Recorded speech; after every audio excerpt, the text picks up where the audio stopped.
Hey, we're going on a side quest. Last time on Critical Failure, we covered homophobia, racism, but today, on Side Quest, we are covering the most oppressed minority of all, gamers. Specifically, Karl Jobst and Billy Mitchell. If you're unaware of who Karl Jobst is, he is a massive YouTuber on this platform, a YouTuber that I am a big fan of. He made some really solid videos about video game speed running, very informative, very well written, and very well narrated. And, well, if you were to look at his most popular videos, he also covered something a bit more on the dramatic side, something a bit more up my alley. He covered bad actors in the gaming space, typically people who cheated their world records or tried to fake speedruns, stuff like that. Though he would cover bad actors in the Twitch streaming world as well, such as this person who tried to fake a blindfolded kill in Monster Hunter. These videos got really popular since, as you all know, people love tea. However, one of Karl's most infamous foes when covering bad actors was someone by the name of Billy Mitchell. You see, Mitchell, he is quite a bit of a lol cow in the gaming industry, somebody that everybody wants to make fun of. He's not a person, he's a punching bag, a joke. He's famous for being the self-proclaimed King of Kong. There was a documentary made about the guy. He was also in that famously awful Adam Sandler video game movie. And of course, beyond just being a bit cringy, he also is known for... You're familiar with Billy Mitchell, world video game champion? He could probably do it. So I gotta find a way to harness his power, and I think I found a way. That's right, we're gonna cheat. The point is, a lot of people make fun of this guy, and Karl was one of them. However, this is also the series of videos that would get him in quite a bit of trouble. Legal trouble. You see, Billy Mitchell was also famous for his litigation, so it was no surprise when he took Karl Jobst to court. Against every expectation, Billy Mitchell actually won this case. Karl Jobst lost hundreds of thousands of dollars, and in my opinion, he lost something far more important than that. So today, we're going to be covering the YouTuber Karl Jobst. We're covering exactly what he said that got him into this court case, how he lost, and the crash out that happened afterwards. And then we're going to cap off with, in my opinion, a really important lesson when it comes to reporting. Without further ado, my fellow gamers, what the hell happened?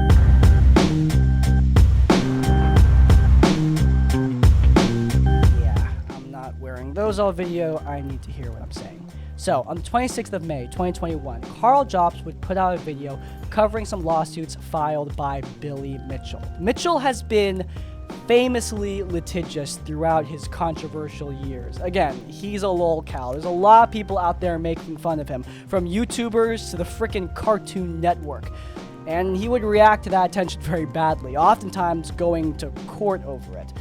And as somebody who's covering bad actors in the video game world, it made sense Karl would want to cover this. Though, if you're covering somebody who is filing, in your opinion, frivolous lawsuits, you shouldn't be entirely surprised when that same person comes back with a lawsuit against you.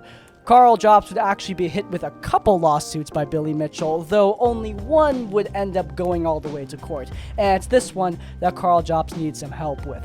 Jobst went to GoFundMe, asking his supporters for help with his legal fees. This is not out of the ordinary. No matter how much money you're making from that ad revenue, lawyers are extremely expensive. And if you want a good lawyer, they're going to be even more expensive. And even if this lawsuit is over the dumbest things, you still want a good lawyer on your side.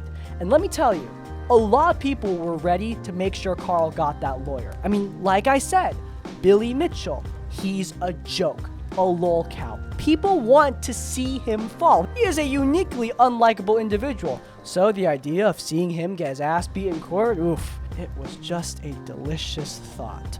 So, Karl Jobst readied himself, got that crowdfunded money, got that delicious YouTube ad revenue, and prepared, hunkered down for the fight against Billy Mitchell and his lawyers. A fight that would go on for years. This case was not dismissed outright like many of the other cases that Billy Mitchell has filed. This was going all the way to the judge. So we are in for a long battle. YouTubers were brought in as witnesses for the case, such as Moist Critical, who talked about the situation on his live stream. It was a spectacle. Karl Jobst kept the excitement going by continuously covering Billy Mitchell's other court activities. It wasn't like he was live streaming his own case. Not even he's dumb enough to do that. But Karl Jobst would talk about Billy Mitchell in other ways, making a very prolific series about the guy, getting millions of views, talking about his many failures in court. Karl was confident that he was going to get the win. His fans were confident too. Karl himself would go to his Discord and brag that after he won the case against Billy Mitchell, he would be going after Billy Mitchell's son next. He would also proclaim that the case may as well have been already won. I mean, he put his legal documents into ChatGPT, and ChatGPT said it was a surefire W, so I mean, at this point, do we even really need the judge? The incredibly reliable AI has told us everything we need to know, right? So it was quite the surprise for Karl Jobst when, on April 1st of 2025, no, I can't make that date up. Yes, it's way too funny. Karl Jobst would be greeted by the judge, who would hand down the ruling that Billy Mitchell has won this defamation case. I have concluded that the defamatory imputations made by Mr. Jobst that are the subject of Mr. Mitchell's claim have caused substantial additional damage to Mr. Mitchell's reputation. Therefore, Mr. Jobst is liable to pay damages to Mr. Mitchell for those defamatory imputations. Karl Jobst would have to pay him quite a large settlement, and he accompanied that ruling with a scathing takedown of Karl Jobst's character. This judge clearly was sick of Karl's crap and made it very clear in the video.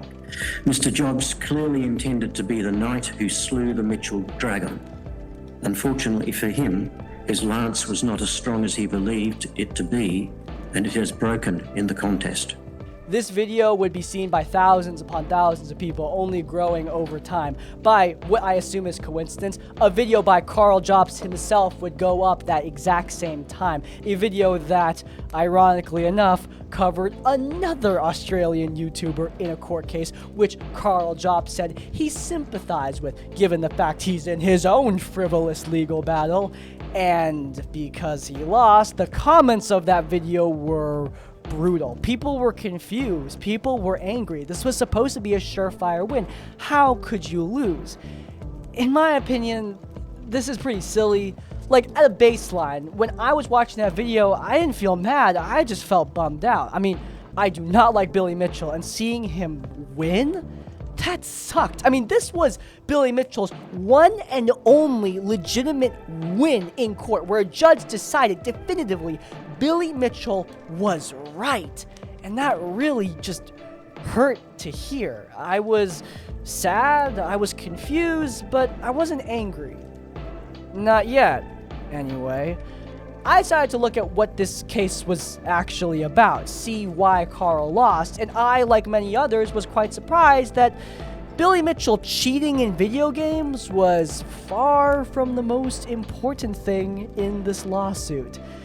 You see, while Karl had implied that they were covering Billy Mitchell's cheating in his court case, as many of you know, last year I was officially sued by Billy Mitchell. In September of 2021, Mitchell filed a 400... The case was not about video game cheating. The case was about a guy named Apollo Legend.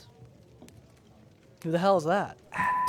But hey, you know what's not gonna get you sued? Today's sponsor! This video is sponsored by Everything Dice. Now, obviously, I knew these guys were going to send me some dice to look at when I took the sponsorship, but what I didn't expect was how pristine they are. They have a jewel-like shine that I think is unmatched. I have a lot of really fancy dice in my collection, but these have quickly become my favorites. When I moved, I showed them to all my friends, and we were all equally blown away by how pretty they are. On top of that, even the packaging blows me away. All of these are custom illustrations made by incredible featured artists. They also sent me this incredible DMing notebook, which has plenty of great features to make note-taking in D&D just way, way easier. Oh, and best of all, you don't even need to pay full price for all these incredible features. You know why? Because this code gives you 15% off site-wide. If you guys are interested, then you can head down into the description down below or to the pinned comment where you can pick up the notebook and dice from Everything Dice. Thank you so much to Everything Dice for sponsoring today's video. As always, supporting our sponsors does support us. Without further ado, let's get back to the tea. Okay, to answer that question, we gotta rewind. 26th of May, 2021, the video that started this whole thing, one of the lawsuits that Karl was talking about was a lawsuit filed against a guy named Apollo Legend, a fellow YouTuber, who unfortunately took his own life. And since I can't say it any better than Karl did, I'll let him talk about this. I haven't spoken about this publicly, but this lawsuit ultimately ended with Apollo giving in and settling with Mitchell. He was forced to remove all of his videos about Mitchell's cheating and paid him a large sum of money. This left him deeply in debt, which required him to find extra work. But with his ongoing health issues, this was all too much of a burden, and he ultimately took his own life. Not TLDR, Apollo covers Billy. Billy files a lawsuit. Apollo Legend caves to the pressure of the lawsuit and decides to settle with Billy Mitchell, a settlement that involved money. This just contributed to Apollo Legend's already existing debt. That debt, unfortunately, led him to take his own life. Which is sad, it's tragic, but there's a problem. You see, there was no settlement paid between Apollo Legend and Billy Mitchell. Unlike with Karl Jobst, who had to pay Billy Mitchell a sizable settlement for saying the above statement. And for good reason. Saying that somebody made somebody else pay a ton of money, which led to that person's death, when that is not at all true. That is the definition of a defamatory statement. No wonder Billy Mitchell filed this lawsuit, and no wonder he won. I have found that Mr. Jobst was reckless in making the allegations. His assertions were based on a fallacy, namely that Apollo Legend had paid Mr. Mitchell a large sum of money. That was simply wrong, and he had no reasonable basis for asserting it. Karl Jobst had a lot to answer for in the minds of many of his fans. A lot of them felt very much misled. And seeing what this case was actually about, seeing that it was a pretty clear-cut win for Billy Mitchell, yeah, they needed some answers from Karl himself. So he went to talk to his legends in a video simply titled, I Lost. On the 1st of April, I lost my lawsuit against Billy Mitchell, and the judge has ordered me to pay $350,000 in damages, plus interest. Okay, so on the agenda for Karl, he would have to talk about some pretty serious stuff. For starters, why he even made those claims in the first place, which started this whole debacle, why he was pretty hush-hush about what this court case was actually about. He covered what his legal defense was, and finally, he covered what his next steps would be. So, for starters, when talking about the statements made about Apollo Legend, this is where Karl really started to lose me.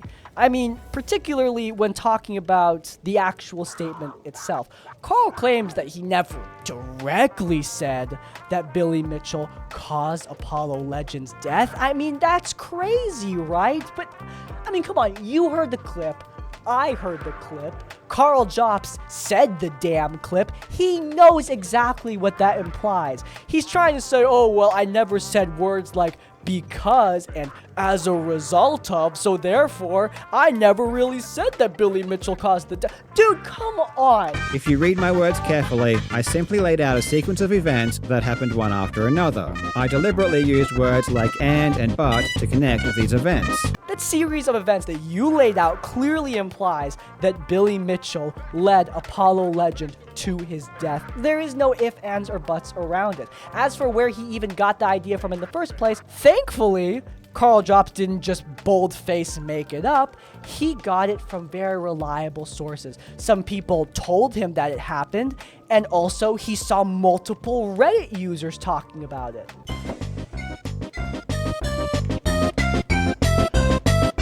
Come on, man. I mean, Karl himself admits, like, yeah, I know using Reddit as a source was a bad idea, but, like, still, really? I also was really curious about whether or not Karl actually put out a retraction to this, because I never saw any sort of retraction. I assumed that maybe it was a pinned comment that I missed, or that Karl just quietly deleted the clip, but no. He actually did put out a retraction. He just put the retraction at the tail end of a completely unrelated Dark Souls video. This retraction video was, in total, a little over 30 minutes long. For the first 28 minutes and 24 seconds, it had nothing to do with arcade gaming, cheating, or Mr. Mitchell, but was about particular speedrunning, before it returned with Mr. Jobs' alleged retraction statement, which itself lasted only about 45 seconds. Even then, he wrongly said that Mr. Mitchell had not tried to contact him to clear up the error, and he insinuated that he still believed Mr. Mitchell was responsible for Apollo Legends' decision. Karl claims he did this because, oh, I know the Dark Souls video is going to get way more views than anything else, so I made sure the retraction was seen by way more people. That is bullshit. For starters, he put the retraction at the end of this unrelated video. Most people do not watch all the way to the end, and therefore, much less people than Karl thinks actually saw that retraction. Other than that, this was a completely unrelated video. Many people watching that video were fans of Dark Souls, not fans of Karl Jobst. So, therefore, they're gonna see that retraction and go like, what? I have no idea what this is about, and move on with their lives. I mean, seriously, this is just human behavior 101 on YouTube. Every YouTuber knows this stuff. Yeah, this whole thing, just at a baseline, it already really annoyed me. I mean, seriously, Karl was blatantly wrong in this case. He claimed something that was bold-faced untrue. And yes, I know he believed it at the time, but it was sloppy reporting, period. And when it comes to actually getting a retraction out there, he stubbornly put it at the end of an unrelated video, which is an unadvisable move, to say the least. What about misleading his fans? This was something a lot of people were upset about. And I understand Karl's reasoning.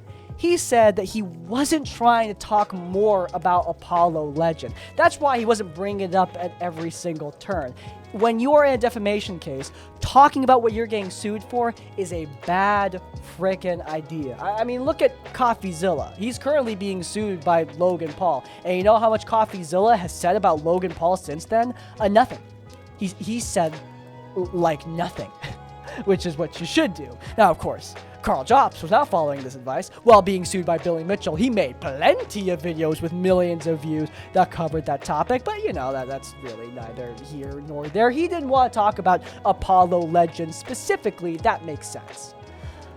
Of course, that's if you're not crowdfunding for your legal defense. When you're crowdfunding, Kickstarter, GoFundMe, whatever, your priority should always, first and foremost, be complete transparency. Look, you don't need to say on the Kickstarter page, this lawsuit is about how I need to prove that Billy Mitchell absolutely caused Apollo Legends' death. Yep, definitely. No, you don't need to say anything like that. But you could just say, hey, this lawsuit revolved around comments I made around Billy Mitchell and Apollo Legend. Period. That's it. That would, at the very least, clear things up. This section further infuriated me because Karl claimed that it's really not his fault because major Australian news outlets covering the situation, they said it was about cheating. When really, that, if anything, proves the point that Karl messed up here. Look, I'm not trying to say that local news outlets are out here doing in-depth research. As somebody with some experience in news media, I've seen how much research we do. And it's, you know, it's like, it's something. But that being said, while a lot of news media research is quite disappointing, I will say it's still more research than your average YouTube viewer is doing. These people are being paid to give a little bit of a crap about your story and talk about it. If they are spreading false information about the story based on stuff that you yourself are publishing, then that is a problem. Obviously, the news media has a responsibility to find the facts. But Karl not doing anything to counteract the spread of this misinformation, I think that's also a problem. He sure as hell is not helping the situation. And this is complete speculation on my part, but I think it's because he knows the optics. He knows that people thinking that the case is about cheating is better for him. Because, like I said before, what Karl Jobst said was definitely defamation. I'm not just saying that because he lost the case. I'm saying that because I'm looking at the facts of the matter and saying that even if I had no idea what the ruling would be, I would say he would lose. He bold-faced said, not speculated, not theorized, no, bold-faced claimed as a fact that Billy Mitchell made Apollo Legend pay a settlement when that never happened. It doesn't matter if you believed it to be true. It would matter in America because of our distinction between private and public figures when it comes to defamation law, but even in America with our, for better or worse, draconian free speech laws, this claim would still be dodgy as all hell. At the very least, it's journalistic malpractice. So yeah, Karl messed up, and I think a lot less people would be willing to support him because of that. Though, talking about how Karl blatantly messed up, that kind of brings us to the next part of the video, like, what was even his legal defense? Well, Karl did cover that. I mean, I'm sure he had a variety of defenses, but the main defense that he covered in his video was something called contextual truth. This is something in Australian defamation law. Essentially, if you say a statement that is maybe or maybe not true, the courts are going to look at the person's overall reputation. If your statement doesn't make their reputation any worse, then the case may be dismissed. This is to stop, for example, a convicted murderer from suing an amateur reporter for claiming that the murderer committed battery by spitting on somebody. Like, sure, the reporter may be screwed up. They reported that the murderer committed battery by spitting on someone when that never actually happened. But this is a convicted murderer, and the government wasting resources over this case would be really, really stupid. That is the prime example for why a law like this would exist. And that's not exactly what's happening here. This is a desperate defense, at least in my completely amateur, not legal opinion. I mean, look, I did study media law. Like I said, got a background in news media. I wanted to be a journalist for a little bit, and part of being a journalist is making sure you don't get sued for the crap that you say. So I have seen a lot of defamation cases. I see how they play out. And generally speaking, when you are being sued for defamation, your lawyer's main objective is to prove you didn't do the defamation. Your lawyer's objective is not to prove that, oh, the defamation just wasn't that big of a deal, man. I mean, okay, boiling it down to the really stupid level, here's what Karl's lawyers are trying to prove. Guys, our client maybe made the claim that maybe Billy Mitchell made a guy pay a large sum of money that maybe resulted in their death, but like, come on, that's not a big deal because he cheated in video games already, right? Jobst's other principal defense was that the video made 5 other defamatory imputations, each of which was substantially true, and as a result of which, the imputations about which Mr. Mitchell complains did not cause any greater harm to him or his reputation. To be clear, I was not required to decide, nor did I decide, whether Mr. Mitchell had in fact cheated in gaining any of his world record scores.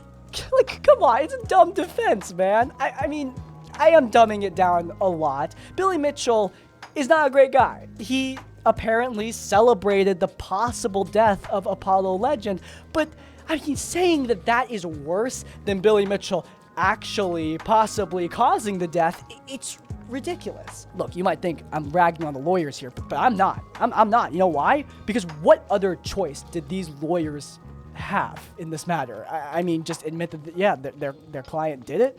No, of course not. They have to defend them somehow. And the fact that this is the defense they fell back on indicates to me that this was never going to work out for Karl Jobst. He would go on to say that the fight's not over. In fact, that's how he opened his video. He'd be exploring his options, but that would not go anywhere, guys. Okay, the painful part. So, Karl was very hopeful at the end of his I Lost video, But his Discord, yeah, that was a different image altogether. There was way more vitriol, especially toward the lawyers. Karl blamed them for his defeat when, like, bro, you hired them. They were given the case. I'm sure they worked through it the best they can. I'm not saying lawyers can't be idiots and scumbags, but like I said before, what were they supposed to do? You blatantly said that crap. Karl would actually counter that in his Discord, though. He would repeat the claim that he had meaningful evidence as to why he made those false claims about Billy Mitchell. So, yeah, I don't even know why he's doing that. You already lost the case, man. Why are you still continuing this? He would also talk about the judge and how the judge was biased, how the judge's tirade was clear evidence of this bias, and how that evidence would lead Karl to appeal the verdict against him, which would go nowhere.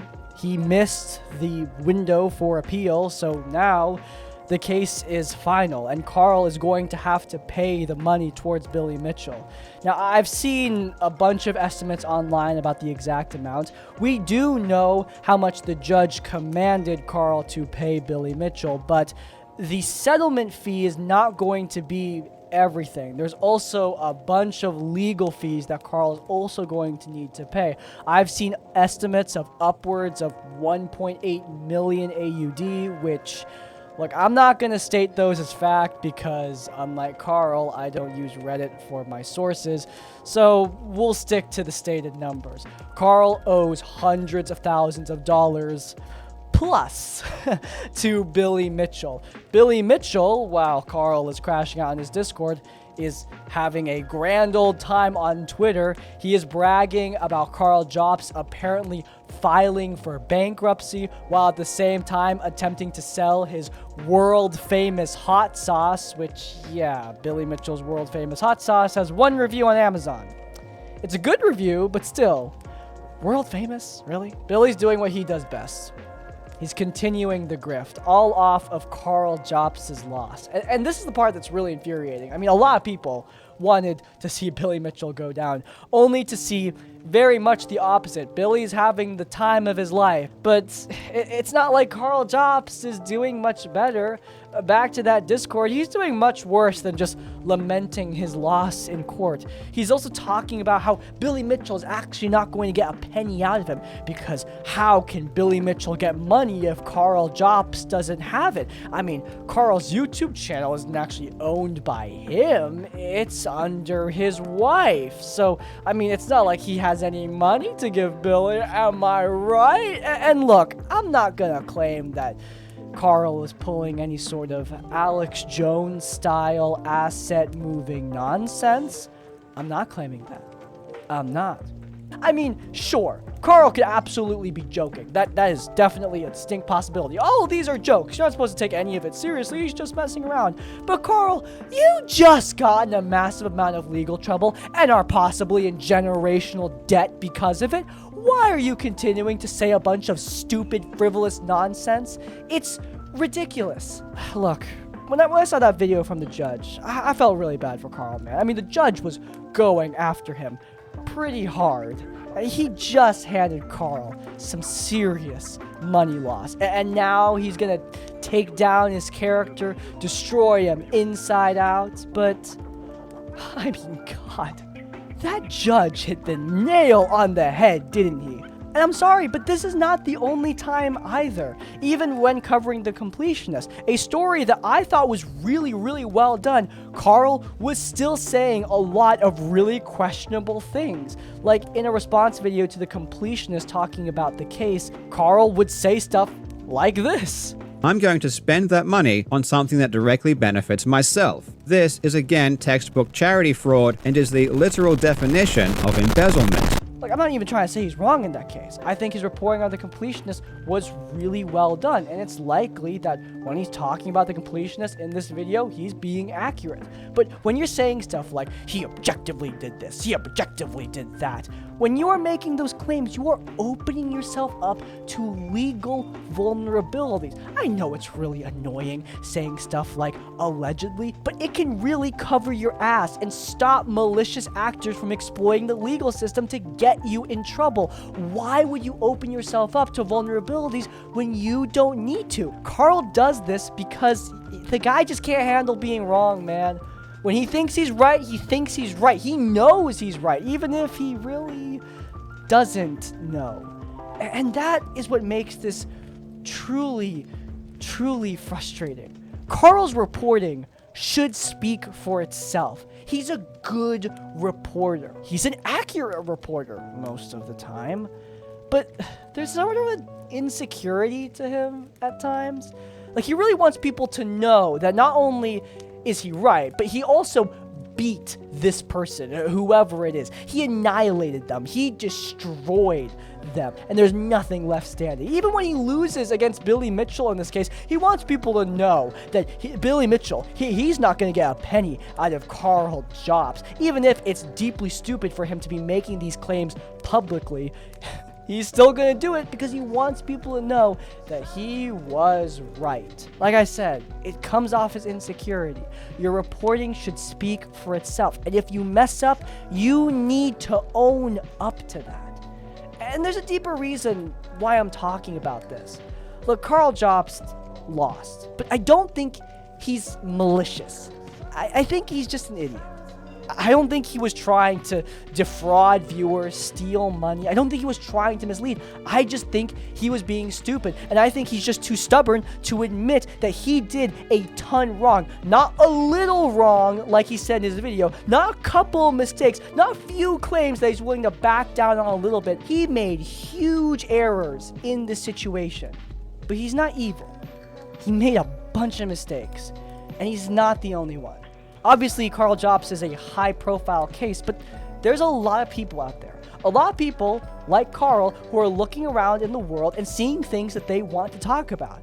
I mean, for God's sakes, we are living in some pretty scary times. There's a lot going on that people on social media want to report on. They want to tell the truth. They want to get the word out there. They want to tell the stories that they're passionate about to make sure that people know. It's important to take a step back, take a deep breath, and figure out what the hell happened before you say anything. Get all your eggs in the basket and then make the report. Karl Jobst does something that I see a lot of people on TikTok, on YouTube, on Instagram doing when it comes to reporting. Opening themselves up to unnecessary vulnerabilities because they are really invested in the case. I understand why Karl is invested, by the way. He's clearly passionate about this stuff. But that passion should not lead to you taking unnecessary risks.